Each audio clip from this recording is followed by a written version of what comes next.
Bien, vamos a ir dando comienzo al último panel de este congreso. Bien, el siguiente panel es acerca de los jóvenes, la generación transparente. Quienes lo componen, quienes están a mi lado en este panel, son Damián Domínguez. Él es arquitecto, streamer y también ilustrador. Acá lo tenemos a Leandro Furundarena. Él es abogado, especialista en criptomonedas y también en temas de corrupción. Y bueno, quien les habla, el presidente de la Juventud de la Asociación Civil Río Paraná. Así que vamos a comenzar esta exposición. No sé si Leandro querés darnos el honor. Bueno, muchas gracias. Primero que nada, para mí es un honor y un placer estar acá, en un lugar tan importante donde personas de gran renombre han hecho unos cambios muy significativos para nuestro país. De donde soy yo, que es la ciudad de Mar del Plata, no tengo ese honor, pero bueno, lo tenemos a Piazzolla y al Diego Martínez, que también nos trajeron muchas alegrías. Siempre me gusta empezar y terminar mis discursos con alguna frase célebre, ¿no? Y en este caso voy a hacer mención a una que dijo el doctor Mariano Moreno. Si los pueblos no se ilustran, si no se vulgarizan sus derechos, si cada hombre no sabe lo que vale, lo que puede y lo que le sucede, nuevas ilusiones sucederán a las antiguas.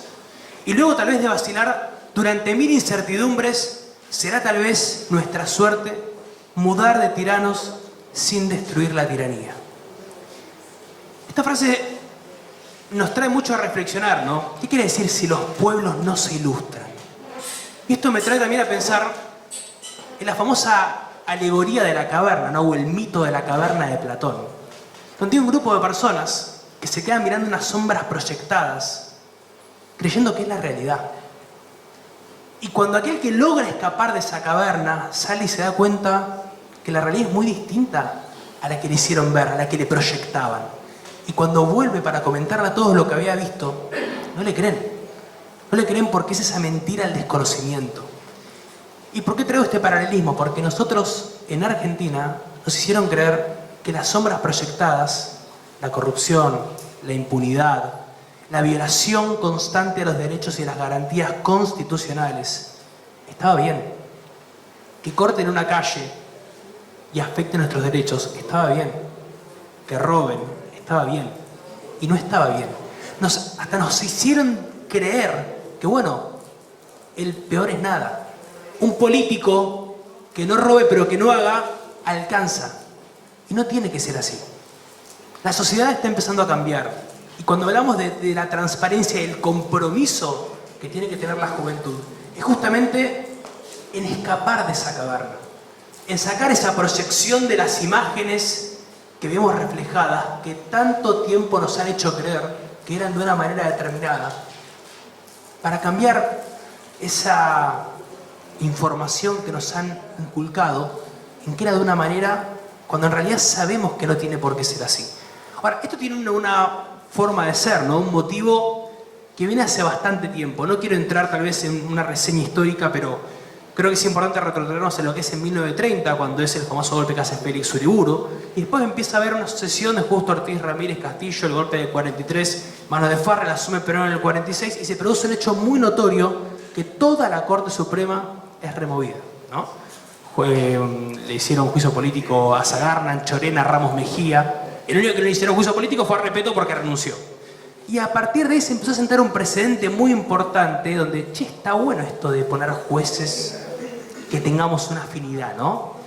Entonces ahí empezó a haber una subordinación del Poder Judicial hacia el Poder Ejecutivo, donde en definitiva cada presidente que vino posterior empezó a detentar este poder, acomodando el Poder Judicial para conveniencia, ¿no? Después vino, obviamente, Aramburu, Frondizi, Guido, Iria, cambia la composición de la Corte, Onganía, Levinson, Lanuse, cambia la composición de la Corte, Campo, Arastiri, Perón, cambia la composición de la Corte, viene el famoso golpe de los militares, cambia la composición de la Corte, recuperación de la democracia con Alfonsín, cambia la composición de la Corte, Menem, cambia la composición de la Corte, llega Néstor, juicio político a Molina O'Connor, Bogiaro, cambia la composición de la Corte.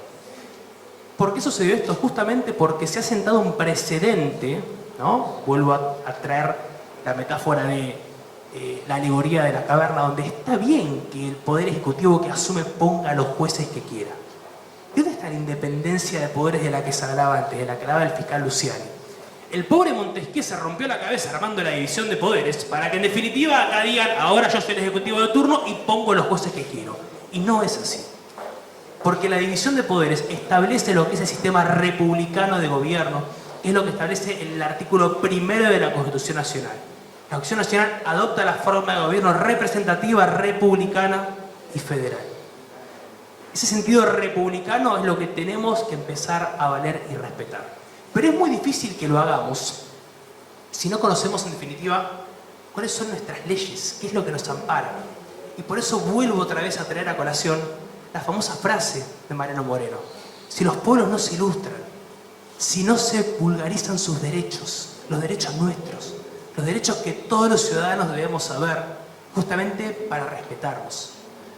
Yo me recibí abogado, hice un posgrado en Derecho Constitucional con mi mentor, el doctor Daniel Sapsay, y en varias charlas que hemos tenido con Daniel, me dice mi querido Leandro, la Constitución lamentablemente no es más que un catálogo de ilusiones, o un catálogo de sugerencias. Porque claro, uno cuando se pone a leer esa excelente obra de arte, nuestra Carta Magna, ¿no?, de una persona a la cual yo admiro porque creo que es un verdadero padre fundador, que fue Juan Bautista Alberdi, y donde vemos esos 128 artículos, 129 contando el 14 bis, vemos que funciona todo perfecto, ¿no?, que es algo increíble. Ahora, el problema es que eso no se aplica.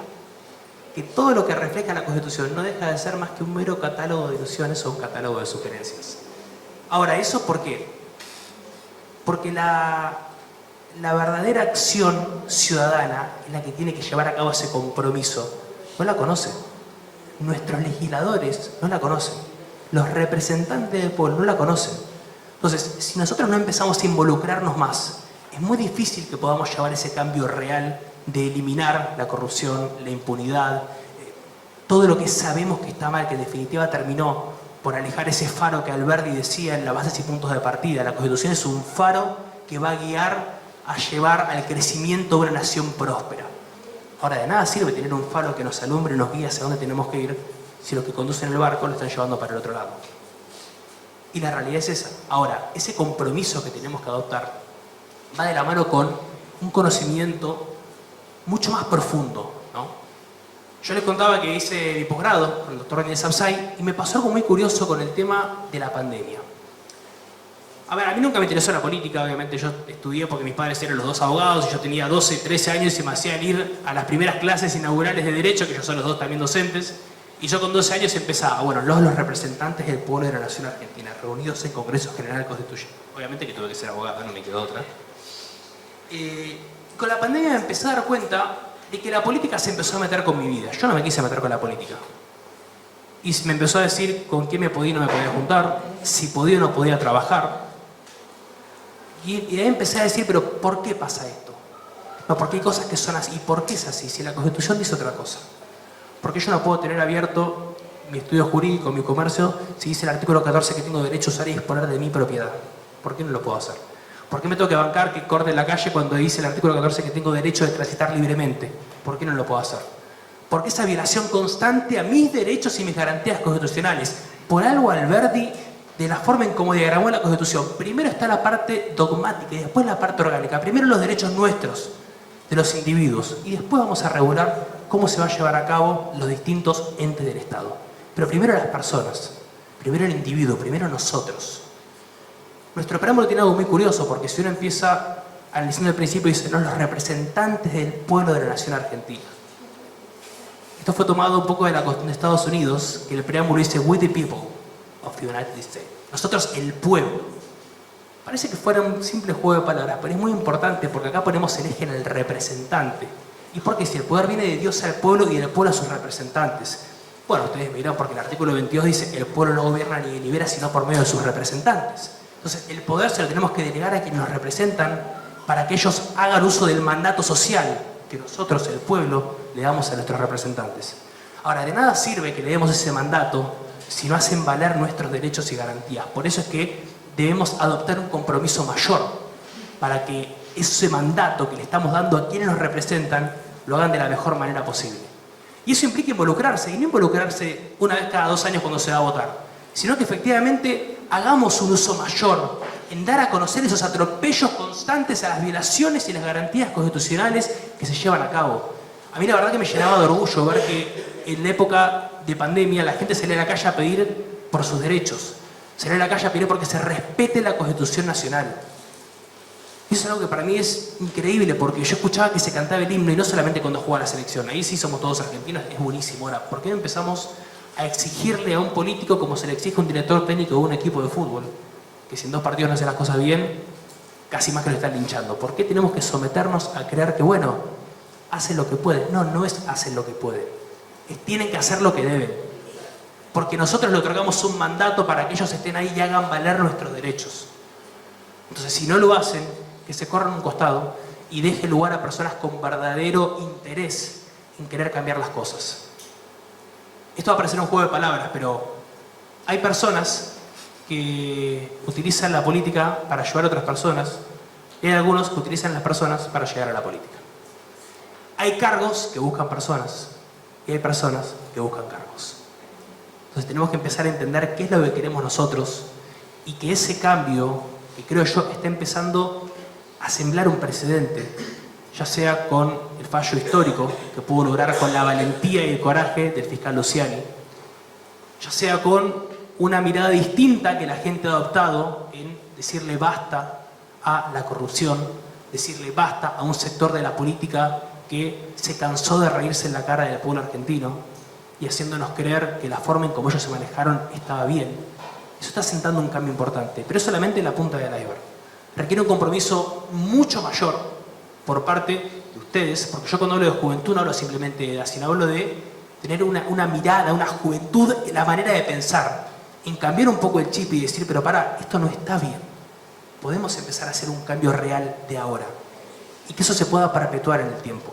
Porque la realidad es la siguiente, el tema no es simplemente llegar, sino que se mantenga, porque todos estos cambios, esa idea para tener el país próspero que Alberdi, que Mariano Moreno, que nuestros próceres, que San Martín, que Gorostiaga han visto, puede empezar de una vez por todas a florecer. Y así como les dije que me gusta empezar y terminar con una frase, en este caso les voy a leer algo que dijo Alberdi en el ocaso de su muerte, y es la mirada que él tenía sobre los liberales. Y escuchen porque es muy importante. Dice Alberdi en el ocaso de su muerte: los liberales argentinos son amantes platónicos de una deidad que no han visto ni conocen. Ser libre para ellos no consiste en gobernarse a sí mismos, sino en gobernar a los otros. La posesión del gobierno, he ahí toda su libertad. El monopolio del gobierno, he ahí todo su liberalismo. El liberalismo, como hábito de respetar el disentimiento de los otros ejercido en nuestra contra, es una cosa que no cabe en la cabeza de un liberal argentino. El disidente es enemigo, la disidencia de opinión es guerra, hostilidad, que autoriza la represión y la muerte. Eso es lo que decía Alberdi de la mirada que él tenía de los liberales argentinos. Fíjense si cambió algo en lo que hoy en día muchos se jactan de ser liberales puros, pero no se banca la opinión disidente. El día que podamos entender y adoptar una mirada distinta y poder construir desde el diálogo, que es lo que se ha perdido, ahí vamos a empezar a crecer y florecer como una verdadera nación. Hasta tanto y en cuanto predomine el egocentrismo, la arrogancia y el yoísmo en la figura política, nos va a poner trabas constantemente. Muchas gracias.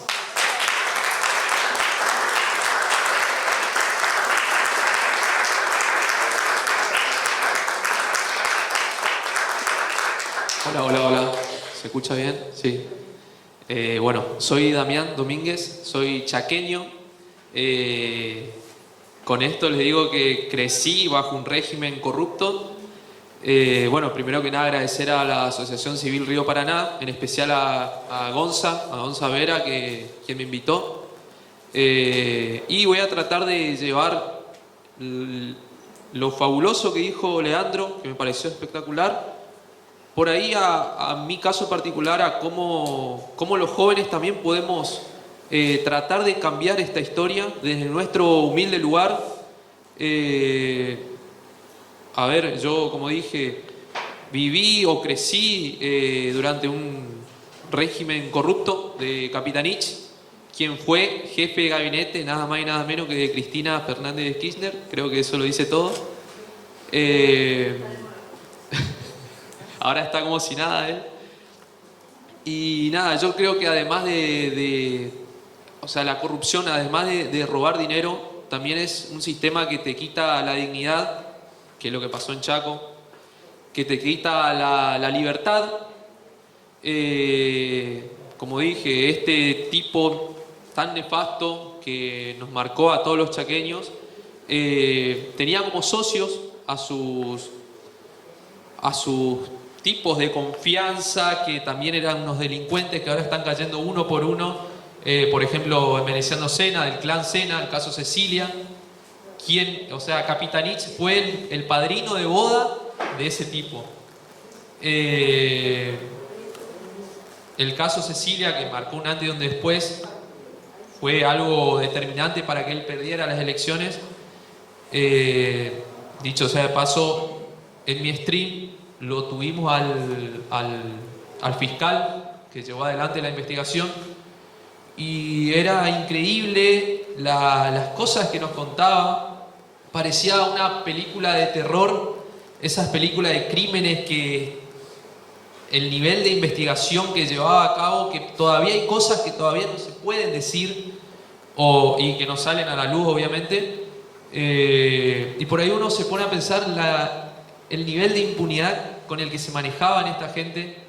Después otro que se llama Tito López, que también andaba en autos de alta gama, siendo que bueno, era un gerente de la pobreza, cortaba calles. Después Quintín Gómez, quien es mi vecino, o sea, tengo de vecino a uno de estos tipos, y así todo decidí ir de frente y atacarlos con lo que más les duele, exponerlos con la verdad, con pruebas, con una camarita, con un micrófono, con mi grupo de amigos, siendo que mi familia por ahí estaba en contra. ¿Por qué te vas a meter con un tipo así de poderoso? Está acá al lado, es nuestro vecino, nos puede pasar algo, a tu abuela le pueden hacer algo. Pero así todo, bueno, creo que de a poco se hace justicia y incentivo a los jóvenes que se animen con lo que sea, con dibujos, con arte, con una camarita, con las redes sociales. Hoy hablaban mucho del periodismo, el periodismo tradicional. También estamos nosotros, los jóvenes, lo nuevo. Hablaban también de la inteligencia artificial. Usamos eso también en favor de esto, de la libertad de uno. Y nada, obviamente tenemos que formarnos. Esta batalla no se la da solamente gritando y diciendo eslogans vacíos. Hay que formarnos, estudiar, rodearnos de gente que sabe, como estos grosos, como los que pasaron hoy por esta mesa. Lo tengo también por acá, lo tenía Rodolfo Distel, quien también es dueño de Grupo Unión, quien también nos brindó libros para formarnos. Y bueno, invito a que también los padres, las abuelas, los abuelos apoyen a los jóvenes, a sus nietos, a sus hijos, a que, bueno, no le metan miedo, que es por ahí lo que me pasó a mí. Pero bueno, ahora mi familia está orgullosa, se puede decir, de mí y de mis amigos con lo que estamos batallando allá en el norte. Y nada, eso. Gracias por la atención y bueno, gracias a Gonza y a todos.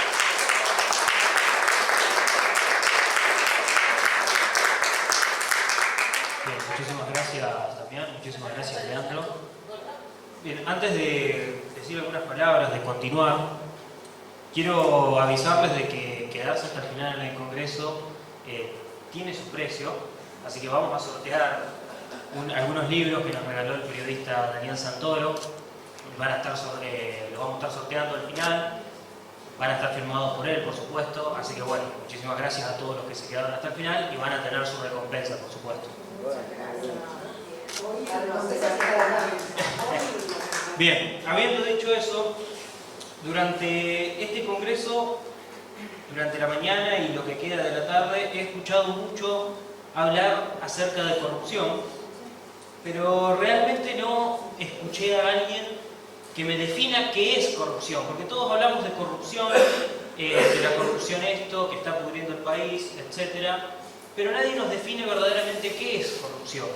Yo ahora no quiero hacer un monólogo y quiero también preguntarles a ustedes qué es la corrupción para ustedes. No sé si alguien me puede responder qué es la corrupción. A ver, ¿qué tienen para aportar, para decirnos? La corrupción de los organismos es cuando ya alcanzó su pico máximo de desarrollo y empieza una declinación hacia la extinción. Bien, pero no es... No es la corrupción política. El aprovechamiento de una posición de poder para apropiarte de cosas que no son tuyas. Bien, pero no, tampoco es eso. ¿No te gusta? Claro, No me gusta. Bien, la corrupción, y si ustedes lo pueden googlear ahora, buscar en el diccionario, les van a saltar dos definiciones y las dos son las que voy a usar para poder dar esta pequeña charla hoy. La primera es acción y efecto de corromper o corromperse. Y la segunda definición es deterioro de valores, usos o costumbres. Esa es la definición correcta de corrupción según el diccionario. ¿Y a qué vamos con esto? Aquí hemos escuchado hablar mucho abogados, fiscales, han hablado de jueces, etc. Pero la verdadera corrupción no comienza ahí. Ese es simplemente un síntoma, podríamos decir, o es donde termina la corrupción. La verdadera corrupción empieza cuando los valores se empiezan a corromper. Cuando la educación empieza a corromper los valores. Cuando el Estado corrompe la educación y la educación corrompe a nuestros niños, como hemos visto tantas veces que pasa en nuestro país. Entonces, esta es la verdadera corrupción que yo les vengo a traer y de la cual les vengo a hablar. La corrupción de los valores. Y es muy importante tocar este tema porque en realidad de esto no se habla. Parece que todos nos olvidamos que los chicos van a una escuela, aprenden, muchas veces y en la mayoría de las ocasiones o de los casos, estas escuelas enseñan a través de la ideología y no a través del pensamiento crítico, adoctrinan exactamente como dicen ahí. Y esa no es la verdadera función de la escuela. Pero ojo que tampoco los padres en su gran mayoría se preocupan por esto. Muchos ni siquiera le prestan atención a lo que sus hijos aprenden en la escuela y dejan pasar desapercibido esto que es un hecho aberrante y es el primer paso hacia la corrupción. Hoy en la mañana escuchaba, mientras le hacían el reportaje a Alberto, presidente de nuestra asociación, que le preguntaban si la sociedad condena la corrupción. También lo habló acá Leandro y Damián. Y es cierto, la sociedad en la que vivimos hoy no condena la corrupción. Algunos pueden decir, por supuesto, porque queda mal decir estoy a favor de la corrupción, pero a la sociedad no le interesa. Gran parte de la sociedad no le interesa los temas de corrupción, no le interesa si roban, si no roban, no le interesa la política y es admisible que no te pueda interesar la política porque a muchos les puede parecer aburrida, etc. Pero la política sí le interesa a vos. Lamentablemente es así. Y si el ciudadano y nosotros los jóvenes sobre todo no nos metemos en estos temas, no vamos a poder cambiar nunca nada. ¿Y por qué hablo de corrupción y de valores? Porque voy a apuntar directamente hacia las escuelas y hacia la educación pública. Más que nada acerca de la universidad pública, que es un tema bastante trascendental en estos últimos días. Se ha aprobado un proyecto que el presidente logró vetar hace unas semanas atrás, en el cual le iban a dar más fondos a las universidades. El proyecto, por cierto, no delimitaba de dónde se iban a sacar estos fondos. Es decir, no estaba escrito de dónde se iban a sacar, sino que había que darle más fondos. La cuestión es que yo recuerdo que cuando salió la noticia hice un tweet y dije, seguir dándole fondos a una educación que no se deja auditar, que no sabemos a dónde va la plata, es como seguir poniendo monedas en un bolsillo roto. La plata va a seguir pasando y no vamos a saber hacia dónde va.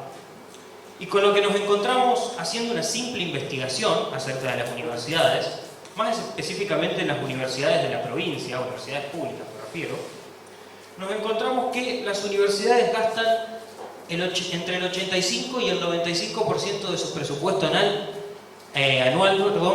únicamente en sueldos docentes, no docentes y personal administrativo. Esto quiere decir que infraestructura, proyectos de investigación, etcétera, quedan fuera del presupuesto, casi sería nulo, porque queda un 5% que va destinado a otras áreas. Siguiendo con la investigación, otras cosas que también podemos encontrar, y esto da un poco de risa, pero a mí me dio mucha bronca, y recuerdo que cuando lo vi hasta me reí, pero de la bronca, es que en asignaturas, en carreras con baja frecuencia de estudiantes, como por ejemplo filosofía, letras, psicología, historia, etc., llega a haber hasta 10 o 15 maestros por 4 alumnos, 4 o 6 alumnos en cada salón. Hay 3 maestros titulares, los demás son adjuntos y ayudantes, pero todos reciben plata, cobran un sueldo de digamos. Así que esto es muy preocupante porque realmente 10 o 15 maestros para 4 o 6 alumnos es preocupante, es para ver y da también para preguntarnos qué se está haciendo con la plata que la sociedad destina a la educación. Que la educación es un tema muy importante, desde ya eso nadie lo discute, pero lo que queremos saber es en qué las universidades están gastando nuestro dinero, en qué las universidades públicas están gastando el dinero de la gente y de nuestros impuestos. Yo la verdad que no entiendo a ciertos jóvenes que por ahí piensan el relato que les venden de que este gobierno quiere cerrar las universidades o de que quiere atentar en contra de las universidades. La realidad es clara, si vos querés saber en qué está gastando y que la universidad sea transparente y los directivos no lo quieren hacer, no hay mucho para pensar. Claramente hay algo que están ocultando, o por lo menos yo creo que es así. Entonces, no sé por qué hay algunos jóvenes que no lo ven, pero nosotros estamos comprometidos a dar esta batalla dentro de las universidades. Hoy lo hablábamos con Damián en el almuerzo. Nos estábamos hablando de todas las cosas que veíamos en las universidades, todas las irregularidades, fotocopias que se cobran más caras en las universidades que en librerías. Entonces, todas esas cosas nosotros como jóvenes estamos obligados y tenemos la responsabilidad de hacer algo al respecto. Tenemos que actuar contra esto y tenemos que hacerlo ya. Este es el momento, siendo jóvenes, en el cual tenemos que salvar la educación. Si verdaderamente nos interesa la educación como jóvenes, tenemos que pedir y exigir que abran los libros, que auditen las universidades como tiene que ser, y exigir sobre todo una reforma estructural de las universidades. Eso es lo principal. Después, quería hacer también un comentario.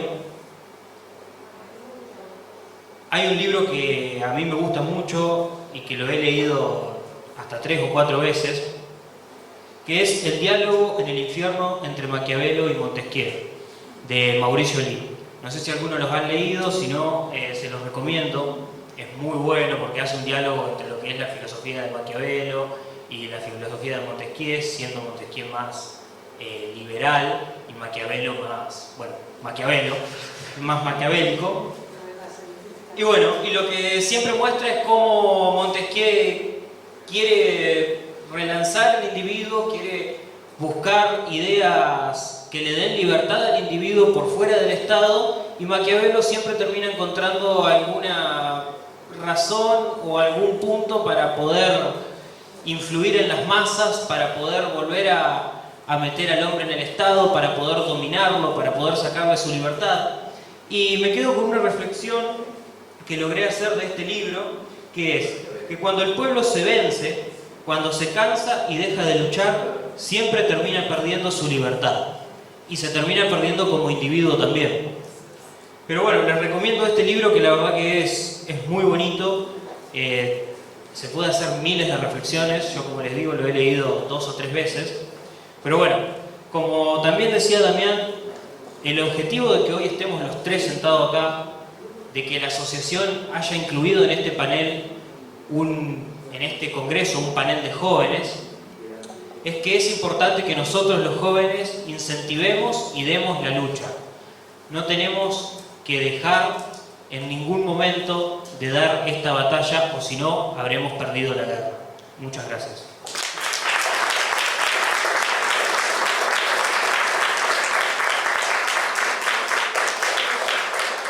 Bien, ahora abrimos las preguntas. No sé quién quiere preguntar algo o comenzar. Sí, por supuesto. Yo me quedé con la preocupación de la mañana de la probable reforma constitucional en Santa Fe. Y también con la inquietud de algunas personas que vinieron preguntándome de qué manera las personas que estaban acá podían hacer algo acá en Santa Fe. Escuchándolos a ustedes, orgullosa de escucharlos, los felicito. ¿Ustedes proponen algo, alguna salida de tipo ciudadano, más internet, como lo dijo Gastón Marra, para sacudir un poco y mostrar su disconformidad con el tema de la reforma de la Constitución acá? Yo, perdón, hoy estaba, bueno, no soy de acá, pero estuve escuchando a muchos jóvenes, gente grande también, que estaban asustados porque los medios tradicionales por ahí no se mueven tanto con esto, no sacan tantas cosas a la luz. Y bueno, por eso yo por ahí incentivé un poco a que con esto, que muchos dicen que es el arma más poderosa ahora, podemos hacer estragos, podemos exponerlos, podemos, en el buen sentido obviamente, y podemos poner en tendencia algo preocupante en la sociedad. Y yo creo que de ahí, y quedó demostrado muchas veces, en muchas situaciones, que desde acá, desde las redes de cada uno, después recién pasa al medio tradicional, al medio mainstream más visto, por así decirlo. Y bueno, eso. Creo que sí, que se puede hacer un poco más como individuo. Las movilizaciones así de jóvenes que son tan importantes, ¿no? Cuando el mayo francés ocurre. Cuando ustedes salen a la calle, tienen organizado acá, esto, o sea, no salen, van donde se están equilibrando. Bien, esto del tema de la reforma de la Constitución, bueno, Natalia primero a mí porque soy santafesino, los chicos de ahí, uno de Mar del Plata, el otro de Chaco, seguramente conocen del tema, pero nosotros que lo estamos viviendo en carne propia.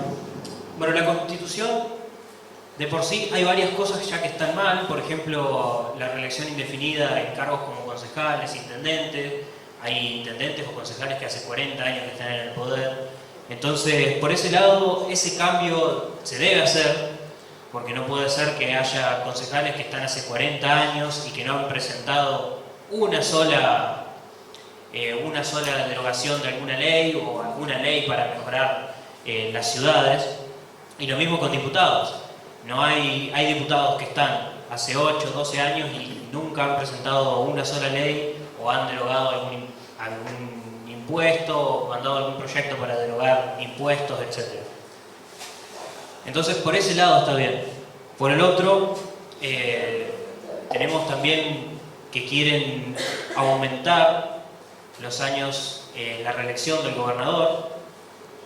Y bueno, y eso también es un tema, pero con respecto más a lo que vos decías de si estábamos organizados o no, yo creo que estamos siempre en constante movimiento o estamos siempre hablando, en constante comunicación también entre jóvenes, y estamos todo el tiempo comentando qué es lo que pasa en la provincia de uno, qué situación hemos vivido. Por ahí alguno que está en Buenos Aires comenta que allá está pasando tal situación en donde está, y nosotros le decimos de acá, bueno, nosotros estamos acá en Santa Fe, estamos pasando esto, y por ahí tratamos de ayudarnos, de dar algún consejo. Mirá, nosotros la semana pasada pasamos por lo mismo e hicimos tal y tal cosa. Y bueno, por ahí nosotros tratamos de realizar algún posteo, de hacer alguna crítica, algo por las redes, darle difusión. Por suerte tenemos acá en Santa Fe, gracias a Dios, tenemos el apoyo de la asociación, que es un lugar donde nosotros los jóvenes, o por lo menos yo, y quienes me acompañan, nos sentimos muy cómodos porque podemos expresar esta disconformidad sin que nos pongan desde arriba el peso, digamos, del Estado de decirnos, no, esto no es así, o no lo digas. Entonces nos sentimos libres en ese punto de tener el apoyo y el respaldo de la asociación. Y otra cosa muy importante que olvidé mencionar es destacar también el trabajo que venimos haciendo con la asociación de las charlas. Nosotros damos charlas en las escuelas secundarias para los últimos años, pero no son charlas políticas, ¿no? Hablamos más que nada de historia, filosofía. Bueno, Alberto se encarga de hablar del tema de economía y todo esto, y son charlas que son necesarias porque los chicos no aprenden esto en la secundaria, y por ahí algunos se nos acerca y nos dice, qué bueno esto, yo nunca lo había dado, nunca lo había visto así, siempre me lo dieron de otra forma, y por ahí también se genera una especie de debate con los chicos que es enriquecedor. Y bueno, esa es una de las actividades que a mí personalmente me gusta mucho de la asociación, y bueno, también invito a los jóvenes que estén mirando por YouTube o que estén acá presentes a que se sumen a la asociación y puedan hacer estas actividades, llevarlas a cabo, poder ayudar en los congresos, etc. Una pequeña cosa que quería agregar en la postilla, algo que estoy viendo de la reforma, es que, por ejemplo, va a tratar el tema de la 14.384, que es una ley donde solamente se va a poder tratar los temas que van a ser propuestos y no incorporar otros nuevos.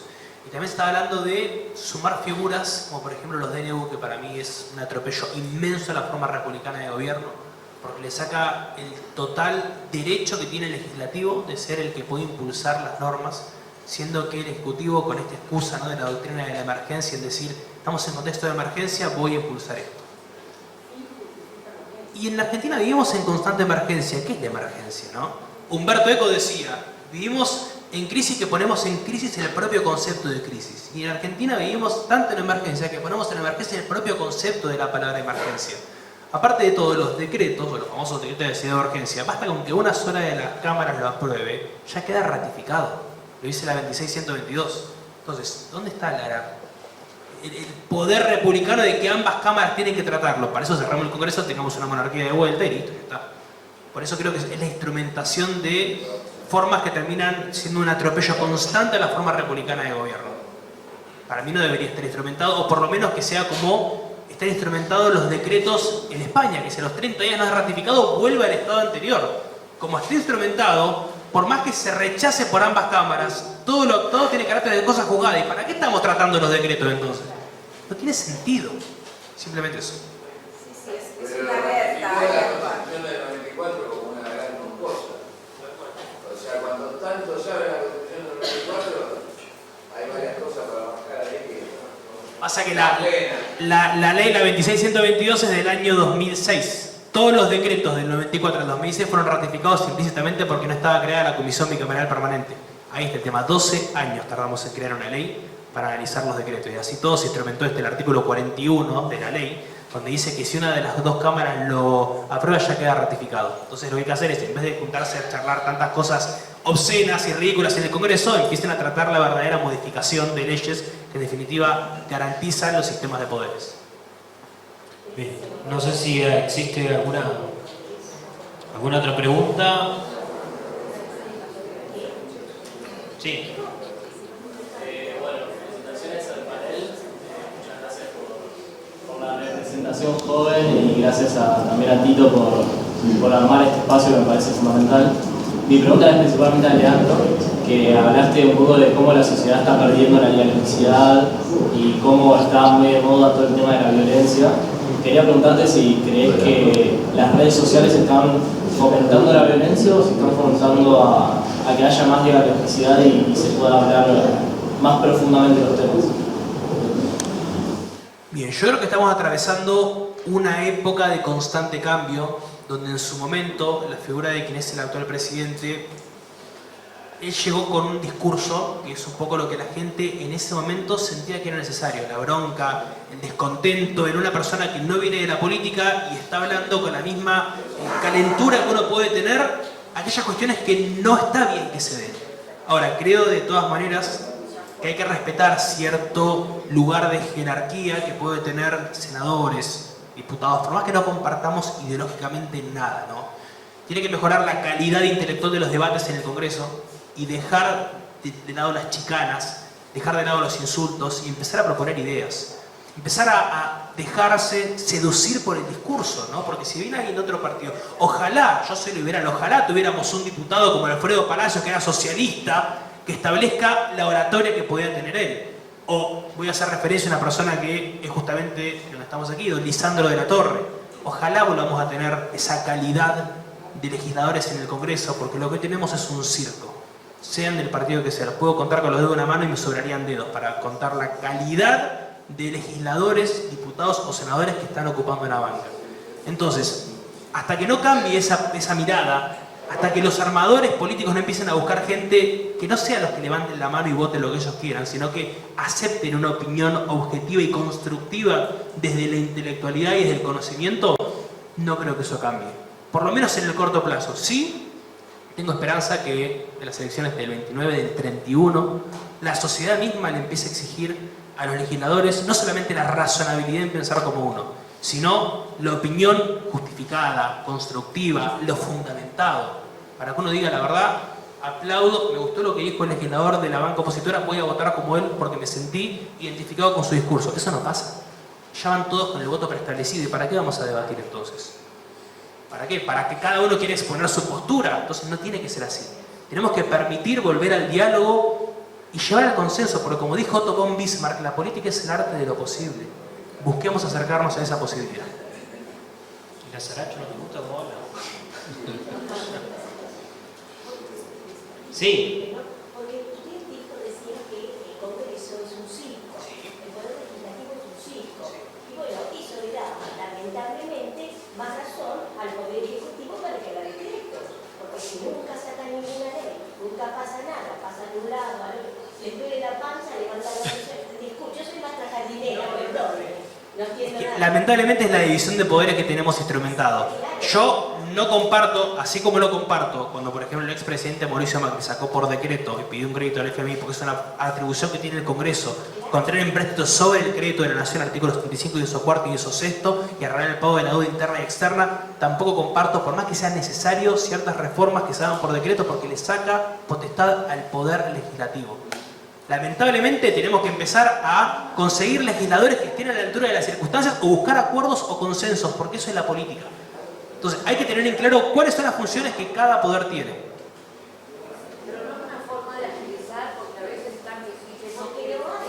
Es que lamentablemente termina siendo el momento en que uno detente el poder, los intereses. Mira, les voy a decir una frase que dijo el ex canciller de Inglaterra, Lord Palmerston, a quien hizo referencia Lacalle Pou cuando asumió la presidencia de Uruguay. Los países no tienen ni amigos ni enemigos permanentes, tienen intereses permanentes. Entonces, aquí hay que tener en cuenta que los políticos tienen intereses permanentes e intereses personales, y cuando llegan y detentan el poder, son distintos a los intereses de la República. Y eso lamentablemente es así. Perdón, yo quiero hacer una acotación también en lo que decía Leandro.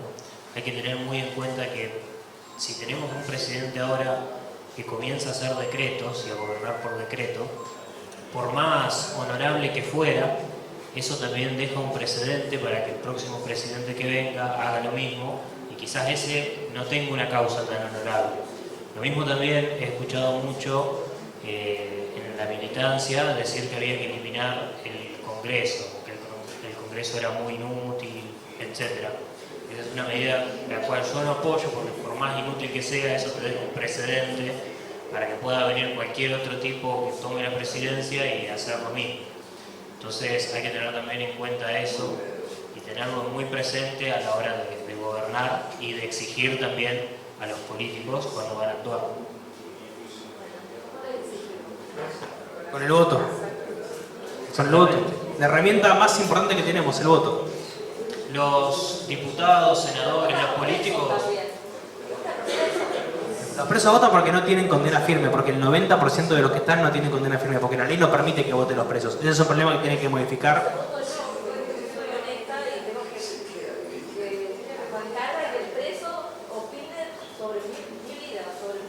Es que por eso la sociedad tiene que instruirse, volvemos a lo mismo, la importancia de una generación transparente, conocer nuestras leyes y exigirle a nuestros legisladores que trate los temas que tienen que tratar.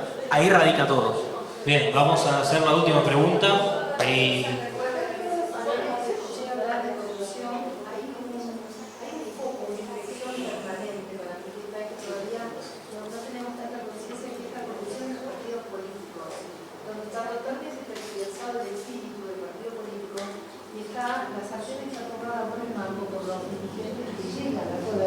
y después impiden que haya democracias internas.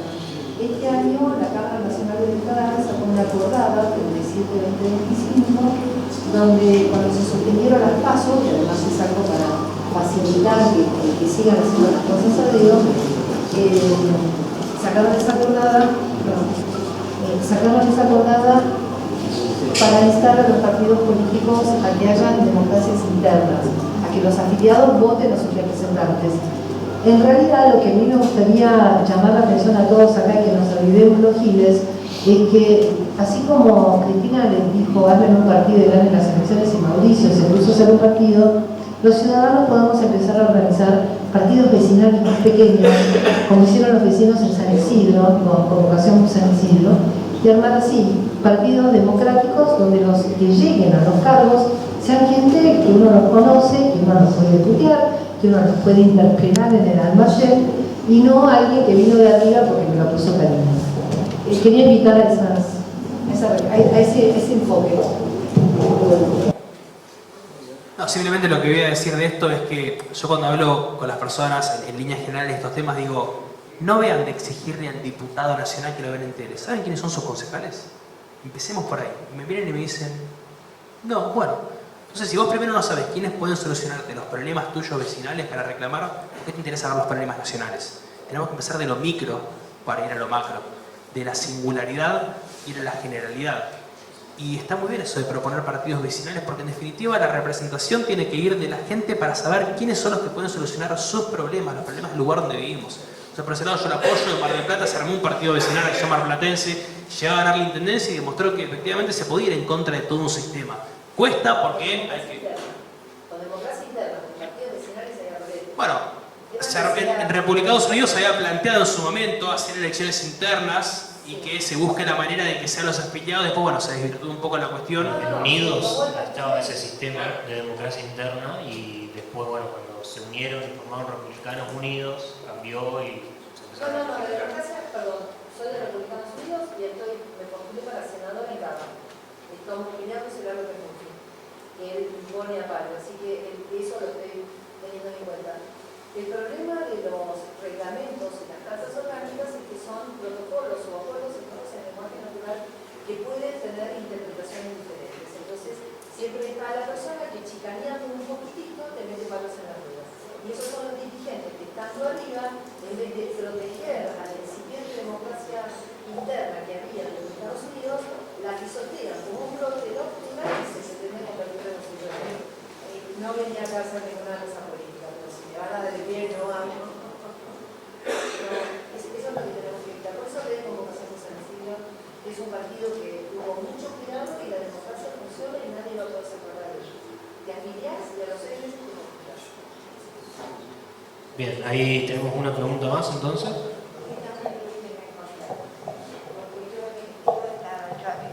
Partido y he visto, yo no tenía ningún cargo ni estuve por ningún cargo, tuve el interés de estar y hacer las cosas como corresponden, pero había mucha gente que trabajaba vos, más que yo todavía, y era solamente por un cargo. Era solamente por un cargo. ¿No me parece legítimo que alguien tenga una aspiración de ocupar un cargo? Pero es que lo tenéis en la militancia, en la militancia. Bien, vamos a dar esa discusión en otro ámbito, en otro momento. Ahora, si no hay alguna otra pregunta, vamos a ir cerrando el panel. Muchísimas gracias entonces, gracias por haber asistido a este congreso. No se vayan, por supuesto, porque